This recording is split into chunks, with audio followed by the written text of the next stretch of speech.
What if cancer isn't primarily a genetic disease, but a metabolic one? Professor Thomas Seyfried from Boston College has spent decades researching this revolutionary approach, and the implications could change how we fight cancer. Today, we're diving into 3 natural compounds that target cancer's Achilles heel: its absolute dependence on glutamine for fuel. This is information you need to discuss with your oncologist.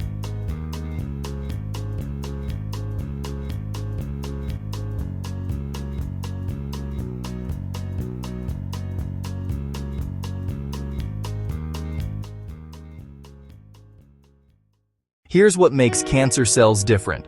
Their mitochondria are damaged. They can't produce energy the normal way through oxidative phosphorylation. Instead, they're forced to ferment 2 specific fuels, glucose and glutamine. And here's the critical point that changes everything. Cancer cells cannot switch to alternative metabolic pathways. They're locked into fermentation. They derive up to 95% of their energy from breaking down glucose and glutamine. And unlike healthy cells, they cannot use ketone bodies or fats effectively. Professor Seyfried's research shows that cancer cells appear tough and resilient, but they're actually metabolically handicapped.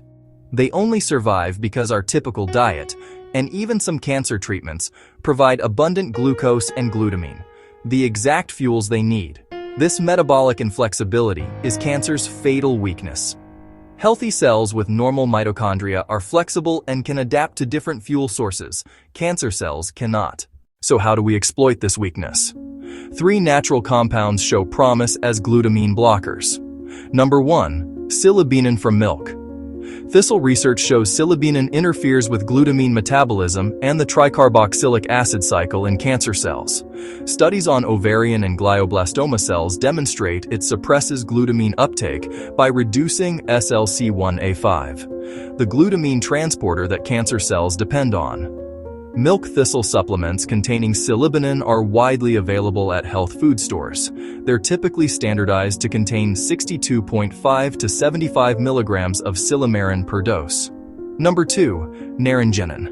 Found mainly in citrus fruits like grapefruit, Naringenin has demonstrated anti-cancer properties through multiple mechanisms, including apoptosis induction, cell cycle arrest, and modification of signaling pathways like Wnt beta-catenin and PI3K-ACT, available as citrus bioflavonoid supplements at most health stores.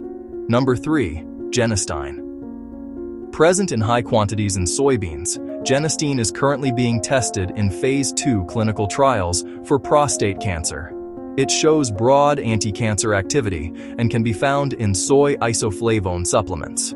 These 3 compounds work by interfering with glutamine metabolism, cutting off a fuel source that cancer cells absolutely cannot live without. But here's what's crucial. These glutamine blockers work best as part of Professor Seyfried's Press Pulse protocol. The press phase includes a calorie-restricted ketogenic diet, 80% fat, drastically reducing carbohydrates. This transitions your body from burning glucose to producing ketones. Cancer cells cannot ferment ketones for energy. The pulse phase adds glutamine blockers like the 3 we discussed, potential pharmaceutical glutamine inhibitors, hyperbaric oxygen therapy in some cases. When you remove both glucose through the ketogenic diet and glutamine through these blockers, you're eliminating both fermentable fuels cancer cells depend on. They have nowhere to turn. They cannot adapt. They die. Now, 3 absolutely critical points. First, this approach requires strict medical supervision. Do not attempt this on your own. Work with your oncologist to integrate metabolic therapy with your current treatment plan. Second, timing and dosing matter enormously. These compounds need proper monitoring, especially when combined with chemotherapy or radiation, as there can be interactions. Third, this requires commitment. A calorie-restricted ketogenic diet typically means reducing calories to 30–40% of normal intake, ideally preceded by 3 to 5 days of water fasting. This is not casual. It's a serious medical intervention. The science is clear. Cancer cells are metabolically trapped. They cannot switch fuel sources like healthy cells can. By targeting their dependence on glucose and glutamine, we can exploit their greatest weakness. If you or a loved one is fighting cancer, talk to your oncologist about metabolic therapy. and whether glutamine blockers could be part of your treatment strategy.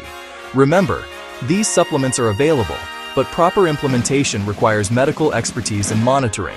Stay informed, stay empowered, and never stop questioning. Disclaimer: this video is for educational purposes only and does not constitute medical advice. Always consult with qualified healthcare professionals before starting any new treatment, supplement, or diet, especially when dealing with cancer. Individual results may vary.